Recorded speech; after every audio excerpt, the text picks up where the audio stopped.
quién mejor que Daniel Vargas Fernández, él es director ejecutivo de Sustainability Board, con quien vamos a dialogar. Bienvenido siempre aquí a Hablemos Sosteniblemente. Vamos desde el inicio un poco para que centremos a los televidentes y los ayudemos con la definición de finanzas verdes y que no se sientan en realidad muy alejados de lo que esto significa. Perfecto, muchas gracias por la invitación y el espacio. Yo creo que lo primero que hay que entender es por qué es que nacen unas cosas como finanzas verdes. Y es que el mundo tiene una serie de retos ambientales que tienen que comenzar a cumplir. Las empresas, al momento de comenzar a alinearse a estos retos, necesitan buscar financiamiento. Y lo que primero que se nos ocurre es ir al banco y pedir un préstamo. Sí. La realidad es de que los instrumentos financieros son mucho más amplios que estos y comienzan a generarse créditos especializados para temas ambientales, bonos ambientales, comienzan a crearse diferentes instrumentos financieros que, como bien dijiste, están buscando una doble rentabilidad, una rentabilidad económica y una rentabilidad ambiental, que finalmente esas son las finanzas verdes, ¿no? Vamos en buen camino, es decir, si bien es cierto, podría parecer un concepto nuevo o un concepto que va tomando fuerza, ¿hace cuántos años va en este camino de ir mejorando? Digamos que a nivel mundial se partió, digamos, alrededor de 20 años, alrededor del 2000 comienza a crecer exponencialmente y Perú comienza a alinearse a esto, sobre todo con los convenios internacionales que tiene, ya sea por el alineamiento con los ODS o el Pacto de París, entre otros. Entonces, ya no solamente pasa a ser algo lejano que ocurre en el mundo, sino comienza a interiorizarse a nivel país, con normas, incluso con direcciones, ¿no? El Ministerio del Ambiente tiene una dirección de Economía y Financiamiento Ambiental. Tiene una hoja de ruta de finanzas verdes, que tiene una proyección muy buena, en realidad. Es muy buena iniciativa, ¿no? Entonces, y que ellos empezaron como en el 2017 a comenzar a impulsar el tema. Entonces, lo hace mucho más tangible y real al contexto país. ¿Qué significa esto? Que, si hablamos en el ámbito, por supuesto, empresarial, se pone una especie de condición para que la empresa no solo logre un financiamiento económico, un reconocimiento económico y vaya a esa parte monetaria, sino también un condicionamiento en el que te decimos, vas a obtener este beneficio, te vamos a prestar este dinero, pero tú debes preocuparte por cumplir estos parámetros ambientales, claro, ¿no? Ciertamente, y va mucho por ahí. O sea, para entender en el sistema, la mayoría de financiamiento viene a través de la banca de desarrollo. La banca de desarrollo precisamente promueve que se cumplan con todos estos parámetros. Entonces, si tu préstamo es grande, tú vas directamente a una banca de desarrollo, BID, IFC, CAF, no sé, y pides el crédito. Pero si tu préstamo va a ser menor o tu financiamiento va a ser menor, vas a una banca local, pero que accede al crédito, a los fondos de la banca de desarrollo financiado también. Y por lo tanto los lineamientos van a ser los mismos. Y la mejor forma para que, digamos, las entidades financieras se alineen en temas de sostenibilidad y temas verdes es a través de su cartera. No importa, o sea, tanto cómo se trabajan ellos en temas ambientales a la interna, si reciclan o no reciclan, es cómo está su cartera en temas ambientales. Y Daniel, ¿por qué crees que es importante tener un liderazgo sostenible? En realidad vivimos en un mundo súper complejo, ¿no? Con cambios constantes. Entonces, el líder sostenible tiene que ser un líder transformacional, que busca que a través de ese liderazgo genere un impacto positivo en la sociedad, en el ambiente y en el mundo.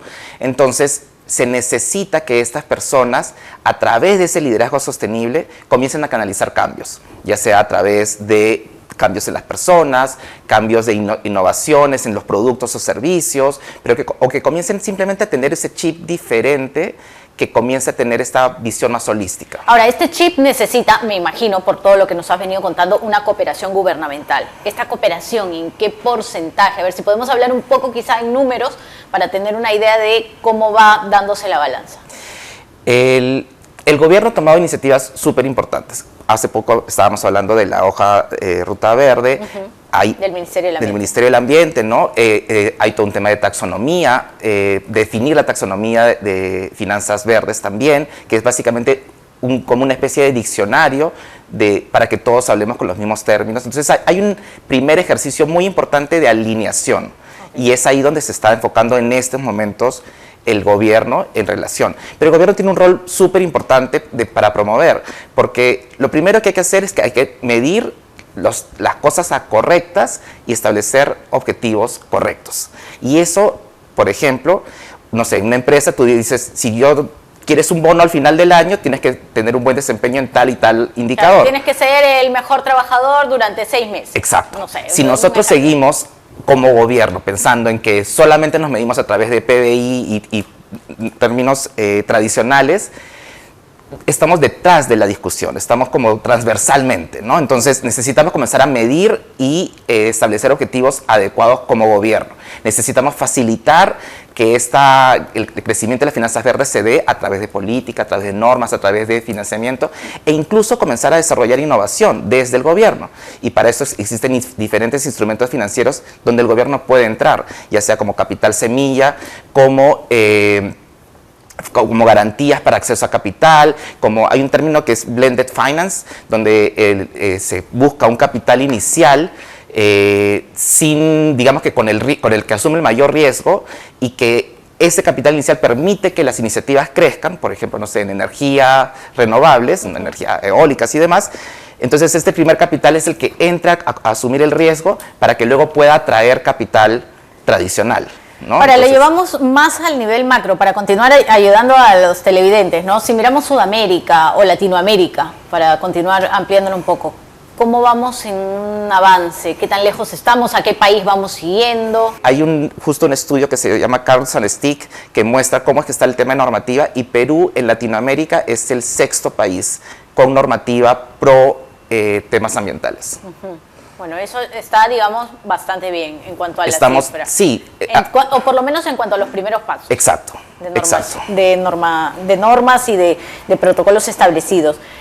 ¿Qué viene después de esto? Es decir, ¿qué viene después de tener una regulación, de que esta justamente no permita el crecimiento de la informalidad? ¿Qué nos espera? Yo creo que lo primero que deberíamos estar y que ya se está trabajando es el tema de concientización. Y la concientización... Educación en diferentes niveles, ¿no? Por ejemplo, el sector privado tiene que saber que existen fuentes de financiamiento alternativos, que no necesariamente es el banco tradicional o la caja a la que normalmente acceden para financiarse.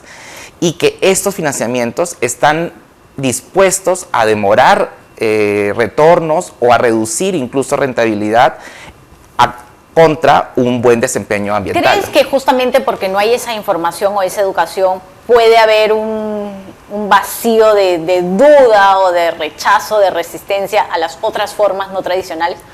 100%. Hay todavía un ejercicio mucho de familiarizarse con el tema y cuando tú ya te familiarizas comienzas a confiar más. Ahora, ahí donde las empresas y el gobierno tienen que comenzar a ayudar este proceso de confianza. Si yo sé que el MINAM está detrás, por ejemplo, o algún ente del gobierno, confío más. Es un soporte, totalmente de acuerdo. Daniel, muchas gracias por estar con nosotros en Hablemos Sosteniblemente. Daniel Vargas Fernández, director ejecutivo de Sustainability Board, quien nos ha dado bastantes luces y vamos en buen paso con una regulación avanzando a lo que son justamente las finanzas verdes en el Perú.